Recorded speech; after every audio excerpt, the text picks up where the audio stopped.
Sometimes those chants can sound pretty depressing. We're subject to aging, illness, and death, and separation.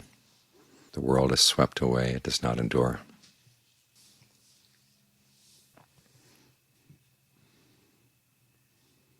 But they're a simple statement of fact. And sometimes the statement of fact is actually consoling.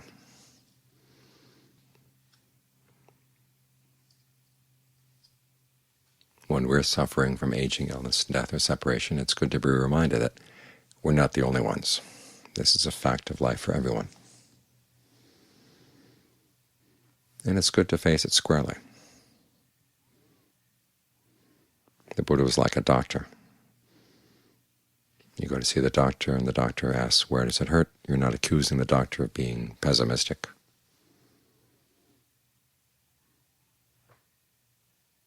The doctor is doing his job, recognizing that there is hurt, but there's also the possibility of curing it. That's why the doctor's there. If there are certain diseases that the doctor is afraid to talk about, it means the doctor doesn't have the cure.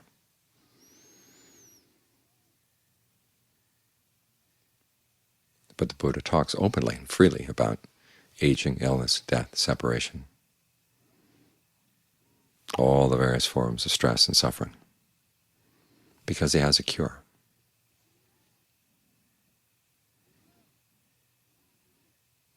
That's a self-administered cure. We learn from him, we learn from his example, we learn from the example of all the noble disciples, from the Buddha's time on up into the present. And their example alerts us that the cure works. And we don't have any proof until we've tried the cure ourselves. But at least seeing that there are examples out there, people who claim that they have gotten beyond all forms of suffering and stress. That alerts us to the possibility that human life can be devoted, can be aimed in that direction, and actually get results. There's a story when the Buddha was still a prince and thinking about going out into the forest wilderness. His father tried to do everything he could to discourage him. In one version of the story, the father gets a devious friend to come and speak to the young prince, to say, well, other people have tried in the past and it hasn't worked. Content yourself with the ordinary, everyday pleasures. That's the best that human life has to offer. Fortunately, the young prince was not swayed.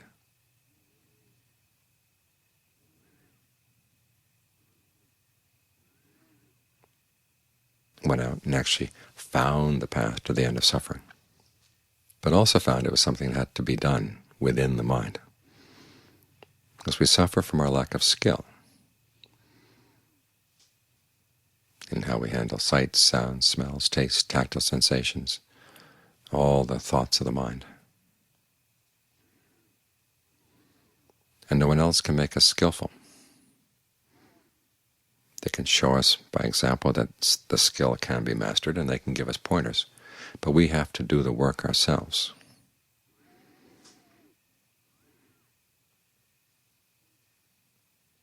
We have to learn how to look inside to see what strengths we have, and learn how to utilize them.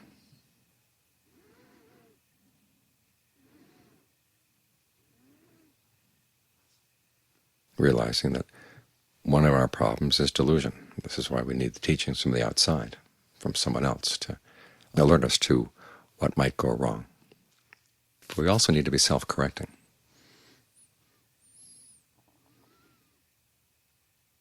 That chant just now of the world being swept away. The practice is like building a house on sand. The sands shift. And so for the house to be really stable, it has to have some sort of self-correcting mechanism inside, kind of like a gyroscope in the house. This image is going to start falling apart pretty soon. But you get the basic idea. You can't depend on the world outside for your stability, or your balance, or any real solidity in life. This is why the mind has to learn how to be self-correcting.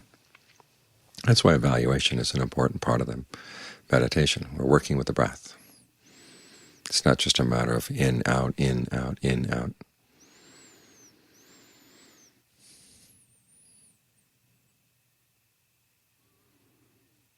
It's learning how to ask yourself, what kind of breathing can the mind stay with? What kind of breathing feels good for the body? What kind of breathing feels good for the mind? What kind of breathing is clear enough so we can focus on it, but soothing enough so that it's actually calming, allows the mind to settle down.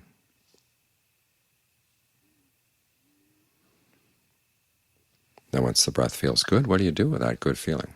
And John Lee suggests spreading it around the body. You read his different Dharma talks and his different writings, and you find that he has lots of different ways of suggesting how you do this. So you try his ways, and if they don't work, you start thinking up your own. As John Fuang used to say, the two things you need as a meditator are, one, to be observant, and two, to be ingenious. Those are the two faculties you've got to use. Watching what's going on, and if something doesn't seem to be working out right, try to figure out what might work, then test it, and then evaluate that, observe the results.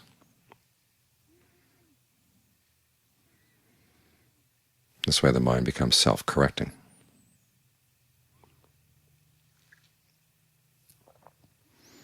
And learns to explore possibilities that it might not have thought of before.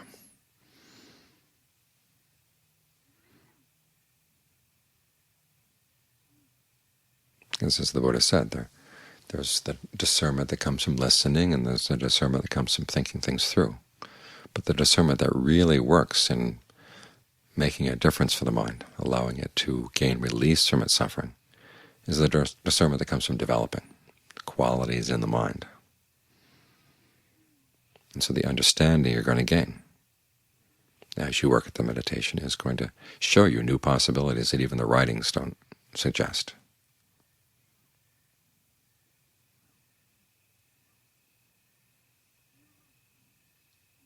So it's especially important as we meditate, as we learn how to train this faculty of evaluation, to notice when things are in balance and when they're getting out of balance, and what you might do to get them back in. Because after all, the mind is its own teacher. You learn from external teachers, but external teachers can't keep looking at your mind all the time, even if they could read minds. It's asking too much of them to be reading your mind 24/7. You've got to learn how to read your own mind 24/7. And to get an idea of the different ways it might go out of balance.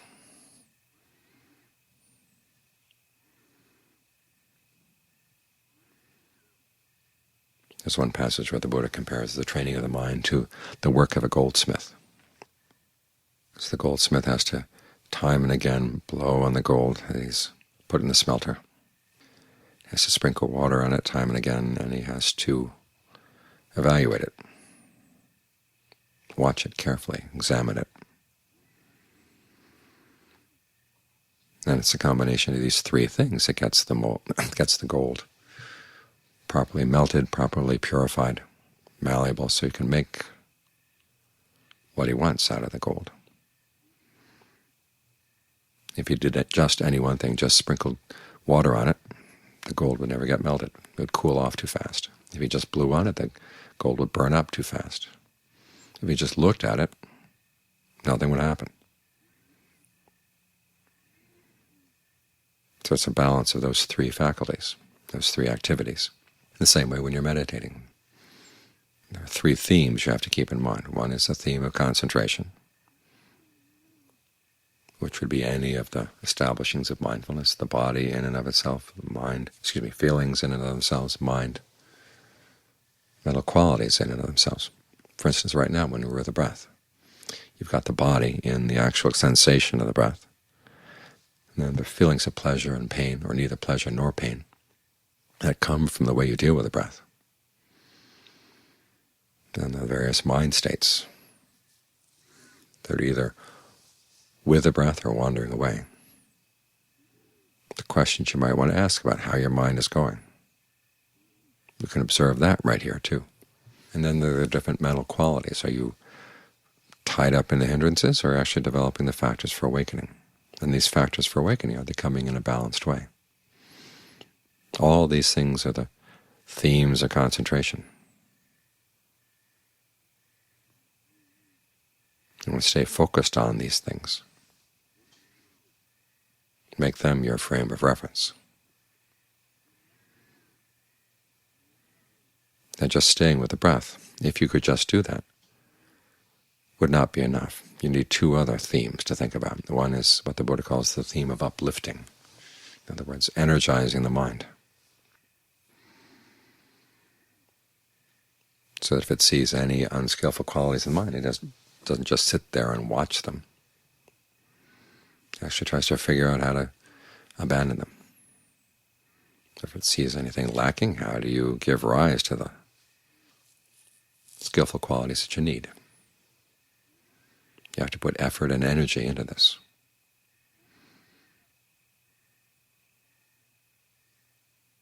And then the third theme is equanimity.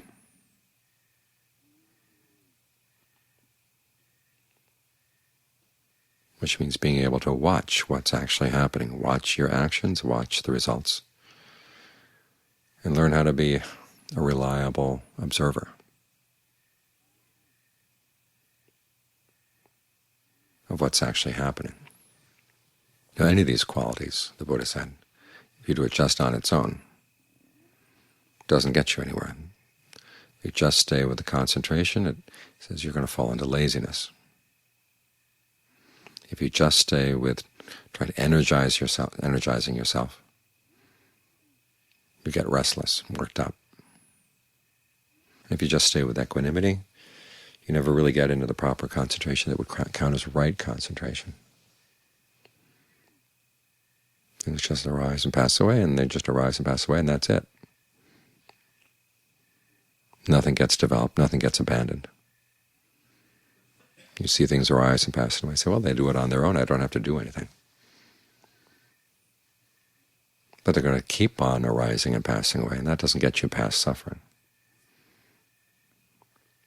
So you've got to learn how to bring all these three qualities together, that you do want to stay concentrated and focused on your basic frame of reference.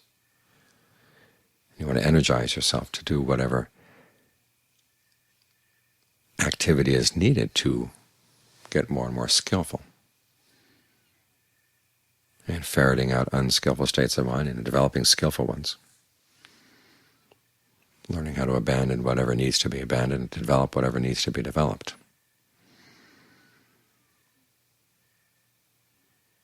And the equanimity that helps prevent the mind from getting restless, worked up about this.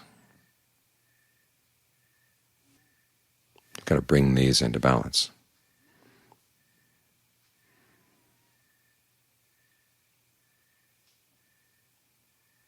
Otherwise, the mind won't be able to find the refuge that it needs. Because this is what it all comes down to, is we're trying to find a safe place for the mind, a safe place to protect what's valuable in the mind, and to stay away from danger. Aging, illness, and death are coming. Separation has happened, and it's going to keep on happening. The world is constantly swept away. It doesn't endure. There's nobody in charge. Nothing that really belongs to it. And if we're not careful, we just keep coming back and back and back to these unstable, unreliable things through the force of craving. So we've got to learn how to see through the allure of that craving, to see why we get involved with it, why we keep pushing for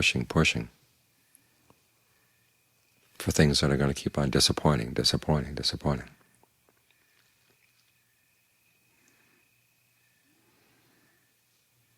is why the mind has to learn how to observe itself. We talk about the committee of the mind. This is one area where the committee can actually be useful. You have different members. You have the equanimity member. You've got the concentration member. You've got the uplifted energy member. And you want them to work together. to be able to observe one another, to see where things are lacking, or see where things are too much.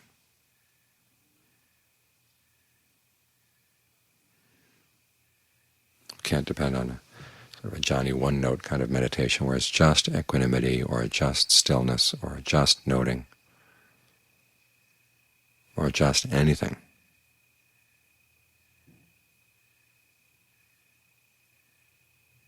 It's a combination of factors. Otherwise it's like trying to build a house with nothing but a hammer, or to make a cake with nothing but flour.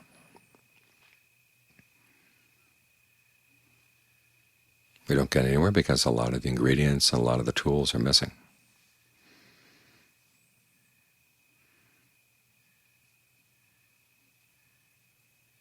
So remember, you've got to be your own teacher, you've got to be your own evaluator of what's going on. And you want to make sure the mind doesn't fall off into any one extreme, or extreme equanimity, or extreme concentration, or extreme effort. These three qualities have to learn how to work together.